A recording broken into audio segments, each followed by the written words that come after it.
அமைச்சர் செந்தில் பாலாஜி ஜாமீன் கோரி மூன்றாவது முறையாக முதன்மை அமர்வு நீதிமன்றத்தில் ஆஜராகியிருக்கிறார். அமைச்சர் செந்தில் பாலாஜியின் ஜாமீன் மனு குறித்து அமலாக்கத்துறை பதிலளிக்க சென்னை முதன்மை அமர்வு நீதிமன்றம் தற்பொழுது நோட்டீஸ் அனுப்பியிருக்கிறது. அண்மை செய்தியாக நாம் பார்த்துக் கொண்டிருக்கிறோம். கூடுதல் விவரங்களையும் இந்த செய்தியாளர் கிருஷ்ணா வழங்க கேட்கலாம். வணக்கம் கிருஷ்ணா, இந்த வழக்கு தொடர்பான கூடுதல் விவரங்கள்.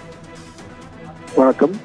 சட்டவிரோத பண பரிமாற்ற தடை சட்ட வழக்கில் அமலாக்கத்துறையினால் கடந்த ஆண்டு ஜூன் 14ஆம் தேதி அமைச்சர் செந்தில் பாலாஜி கைது செய்யப்பட்டார். பின்னர் அவருக்கு எதிராக கடந்த ஆண்டு ஆகஸ்ட் 12ஆம் தேதி சென்னை முதன்மை அமர்வு நீதிமன்றத்தில் 3000 பக்கம் கொண்ட குற்றப்பத்திரிகை மற்றும் ஆவணங்களை அமலாக்கத்துறை தரப்பில் தாக்கல் செய்யப்பட்டது. இந்நிலையில் அமைச்சர் செந்தில் பாலாஜி இதுவரை 2 முறை மற்றும் ஜாமீன் கோரி ஏற்கனவே சென்னை முதன்மை அமர்வு நீதிமன்றத்தில் மனுவானது தாக்கல் செய்யப்பட்டு 2 முறையுமே தள்ளுபடி செய்யப்பட்டது. அதன் பின்பாக உயர்நீதிமன்றத்திலும் அமைச்சர் செந்தில் பாலாஜி தரப்பில் ஜாமீன் மனு தாக்கல் செய்யப்பட்டு அங்கும் அவரது மருத்துவ காரணங்களை கருத்தில் கொண்டு ஜாமீன் வழங்க கோரி தாக்கல் செய்யப்பட்ட மனுவையும் தள்ளுபடி செய்து நீதிபதி உத்தரவிட்டிருந்தார். பின்னர் உச்சநீதிமன்றத்திலும் அமைச்சர் செந்தில் பாலாஜி தரப்பில் ஜாமீன் மனுவானது தாக்கல் செய்யப்பட்டது. அங்கும் அவரது ஜாமீன் மனுவானது நிராகரிக்கப்பட்டு கீழமை நீதிமன்றமே இது தொடர்பாக விசாரிக்கலாம் என்ற ஒரு அனுமதியும் வழங்கப்பட்டிருந்தது.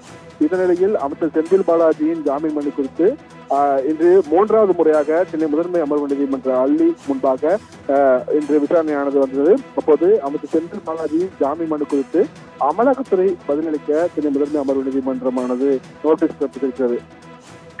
இந்த வழக்கை வருகிற 8ஆம் தேதிக்கு ஒத்திவைத்து நீதிபதி அள்ளி உத்தரவிட்டிருக்கிறார்.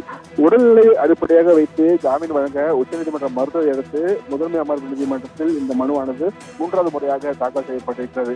மேலும் அவருக்கு எதிரான ஆவணங்கள் அனைத்துமே போலியாக அமல்படுத்தப்பட்டுள்ளதாக ஒரு குற்றச்சாட்டு வைக்கப்பட்டிருந்தது. இதற்கு பதிலளிப்பதற்காக அமலாக்கத்துறை தரப்புக்கு அவகாசம் வழங்கப்பட்டு வழக்கின் விசாரணையை வருகிற ஜனவரி 8ஆம் தேதிக்கு தள்ளி வைத்து நீதிபதி அள்ளி இந்த தினம் உத்தரவிட்டிருக்கிறார்.